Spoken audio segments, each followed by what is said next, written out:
Hey there, deep divers. Ever wished you could, hang out with a 17th century philosopher? I mean, Well, today we're traveling back in time to meet Lady Anne Conway, a woman way ahead of her time. yeah. We've got excerpts from the Stanford Encyclopedia of Philosophy entry on her, so get ready for a um, fascinating journey into metaphysics, spirituality, and what it means to be human. Sounds pretty deep. Okay, so first, who was Lady Anne Conway? Well, she lived from 1631 to 1679, Okay. and she was this incredible philosopher. A woman philosopher in the 17th century. Yeah, that's, unheard of. Right. It was so rare for women to be involved in philosophy at that time, especially to the depth and rigor that Conway showed. I know. So how did she even get into philosophy? I mean, wasn't it like a total boys' club back then? Well, she was lucky enough to have a privileged upbringing, which gave her access to education. Oh, okay. And she was also connected to the Cambridge Platonists. The Cambridge Platon. Yeah, they were this group of thinkers who blended philosophy and religion. And one of their leading figures, Henry Moore, became her tutor. Wow, her tutor. So they were like pen pals. Pretty much. They discussed everything from Descartes to the nature of reality all through letters. That's wild. So did she, write any books or anything? She did. She actually wrote one major philosophical work called Principles of the Most Ancient and Modern It's a Philosophy. catchy title. Oh, yeah, very snappy. But wait, it was originally published in Latin, right? Yep, that's how scholarly works were often published back then. So not exactly a bestseller at the local bookstore, huh? Well, no, but it was super important historically. This text laid out her entire philosophical system where she challenged some big names like Descartes, Hobbes, and Spinoza. Okay, so what were some of her main ideas? Give us the Spark Notes version. Okay, so Conway's philosophy is built on this idea of a three-tiered universe. A three-tiered universe, like a cosmic layer cake. Exactly. She called these tiers species of being. The first one is God, the source of everything. Okay, God got it. What's next? The second one is Christ, who she refers to as middle nature. Think of Christ as the link between God and everything else. All right, like a bridge. Yeah. And then the third tier is creature. That includes, well, pretty much everything else. Humans, animals, plants, stars, you name it. The whole shebang. Okay, so God, Christ, creation. But what's it all made of? What's the basic ingredient of this cosmic cake? Now, this is where it gets really interesting. Conway argued that everything is made of one substance, spirit. Wait, hold on. Everything. Like even a rock is made of spirit. Yep. For Conway, there's no such thing as, dead inert matter. Whoa. So are you saying my coffee table has a soul? Not exactly a soul in the way we usually think about it, but Conway believed that everything has a kind of vital spirit, just at different levels of what she called density. Density. So some things are more spiritually thick than others? You got it. And it's not about mind versus body, more like light versus dark. Think of a spectrum rather than separate categories. Okay, so everything is spirit, but some things are more spiritually evolved than others. Right. And that's where her ideas about change and transformation come in. Change and transformation. All right, I'm intrigued. Tell me more.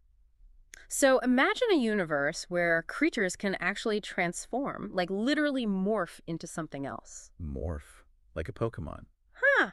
Well, kind of. She used the example of a horse transforming into a human over multiple lifetimes. Whoa, a horse becoming a human. How does that even work? Well, Conway believed that creatures could transmigrate. Transmigrate. Is that like reincarnation? It's similar, yeah. She believed that the soul, or what she called the dominant spirit, could move from one form to another. So the horse isn't just poof, gone. It's like its essence is still there, just in a new form. Exactly. That's mind-blowing. But if everything can change so much, how do we even stay the same? What makes me me? That's a great question. And that's where Conway's idea of the dominant spirit becomes super important. It's like the core of a being that persists throughout all its changes. Okay, so the dominant spirit is like the unchanging essence of a creature, even though its outward form might be in constant flux. Exactly. It's like the thread that connects all the different stages of a creature's existence. Wow, that's deep.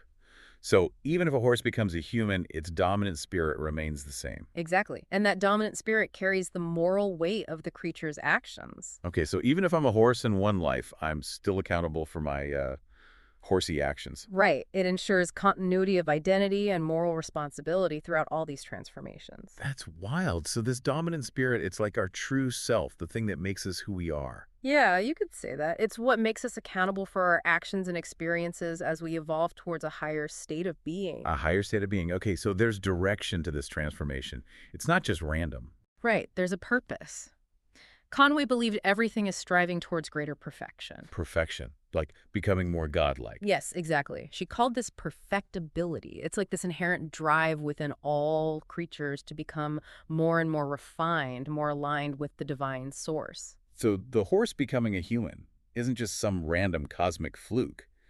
It's a step up the spiritual ladder. You could say that. For Conway, every creature is on a journey of spiritual refinement. It's a beautiful idea, but it does raise a tricky question. If everything is striving for good, what about evil?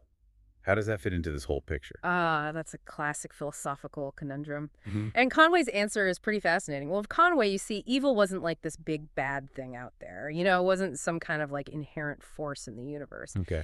It was more about creatures kind of going off track, straying from their natural inclination towards good. So like a wrong turn on the spiritual path. Exactly. It's like turning away from the light, Yeah. and kind of descending into this denser, more corporeal state. Interesting. So not so much about like demons and devils, but more about just making bad choices. Right. And this is where her take on pain and punishment gets really interesting. Pain and punishment. Okay, this should be good. Yeah.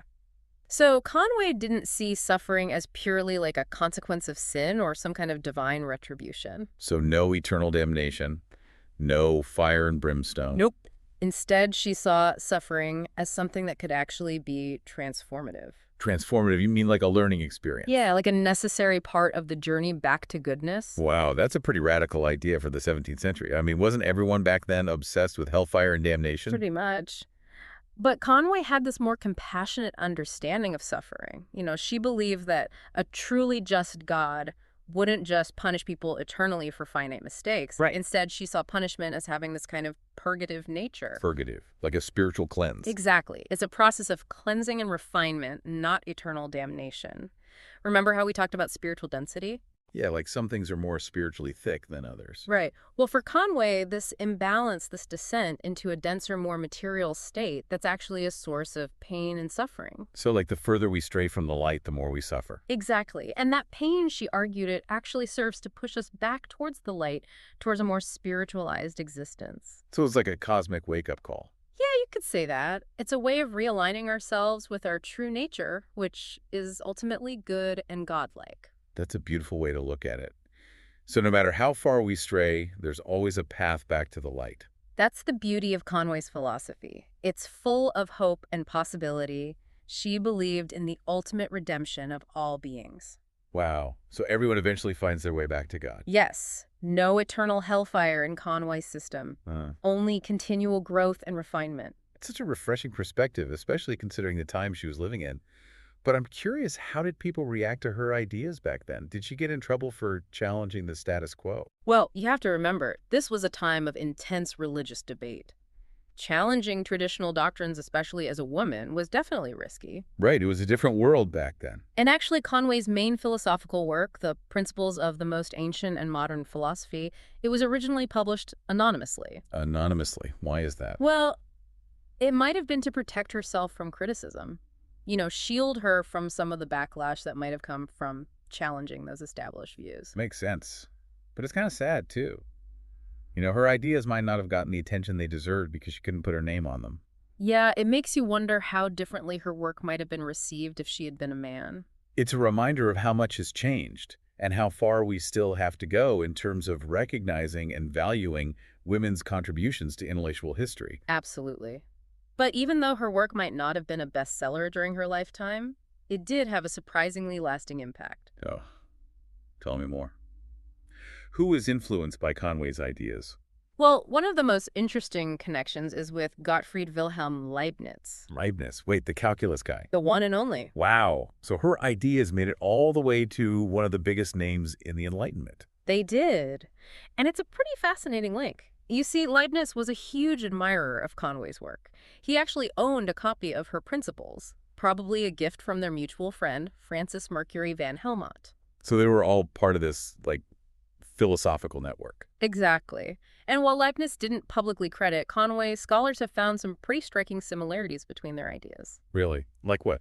Well, for example, take Leibniz's famous theory of monads. Monads. Refresh my memory. What are those again? Sure, so Leibniz described monads as these simple, indivisible substances that make up the universe. Okay, They're like these tiny units of reality, each one unique and independent, but all interconnected and harmonized by God. interesting. And how does that connect to Conway's philosophy? Well, both Conway and Leibniz were essentially talking about a universe built on a single fundamental substance. Right. Conway with her spirit and Leibniz with his monads. Exactly. And even though Leibniz talked about different types of monads, including mental and physical ones, his underlying philosophy, like Conway's, points to this one unifying principle behind everything. So both of them were challenging the traditional mind-body dualism that had dominated Western thought for centuries. Yes, they were both pushing the boundaries of philosophy, exploring new ways of understanding reality. It's amazing to think that Conway, a woman writing decades before Leibniz, was already grappling with these complex ideas. It really is. Her work is a testament to the fact that groundbreaking philosophical insights can come from unexpected places, and that we should always be open to revisiting those forgotten corners of intellectual history. Well said. Conway's story is a reminder that the history of ideas is much richer and more diverse than we often realize. As we've been talking about Conway, I keep thinking how her philosophy, it's like both heady and, well, kind of beautiful at the same time. Yeah. You know what I mean? Oh, totally. It's rigorous, but it's also got this poetic quality to it. Hmm. She's dealing with these really complex metaphysical questions, but there's also this sense of awe and wonder that comes through. Yeah, exactly. It's not just dry and academic. There's real heart in it. And you know what else strikes me? How relevant her ideas feel today. Yeah. Like centuries later, she's still speaking to some of our biggest concerns. Absolutely. I mean, think about her emphasis on interconnectedness, Right. right? That's so resonant with what we're grappling with now in terms of environmental ethics. And This understanding that everything's connected and we can't just exploit nature without consequences. right. And then there's her idea about suffering, about how it can be transformative, how even pain can have a purpose in our spiritual growth. That's huge, especially in today's world where there's so much negativity. It's easy to get bogged down in cynicism and despair. But Conway's philosophy, it's like this breath of fresh air. It's a reminder that even in the darkest times, there's always potential for growth and even redemption. It's really empowering, isn't it? Like no matter how bad things get, we can always choose to learn and grow from our experiences. Exactly. And it's not just about individual growth either. It's about recognizing our interconnectedness with all beings, that we're all part of this grand cosmic web. Yeah, that we're all in this together, striving towards something bigger than ourselves. Right. And that even our struggles, our pain, it can contribute to the unfolding of a more just and beautiful world. It's a beautiful vision. It's a vision that challenges us to look beyond the surface, to see the underlying unity that connects everything in the universe. And to recognize the inherent dignity and potential in every being, no matter how small or insignificant they might seem. It's a message of hope and possibility, a reminder that we have the power to shape our own destinies and to contribute to the evolution of consciousness itself. And what a powerful legacy to leave behind. Lady Anne Conway, a woman who dared to challenge the norms of her time, continues to inspire us centuries later. It's a testament to the enduring power of the human spirit to question, to explore, and to never stop seeking truth. And to the incredible contributions of women to the history of ideas, contributions that are often overlooked or dismissed, but that are essential to our understanding of ourselves and the world around us. Well, deep divers, we've reached the end of our journey into the fascinating world of Lady Anne Conway. We hope this deep dive has sparked your curiosity and left you with some food for thought. And that you'll continue to explore the rich and diverse landscape of philosophical ideas. Always remember, there's always something new to discover and new ways of seeing the world. Until next time, keep those philosophical gears turning.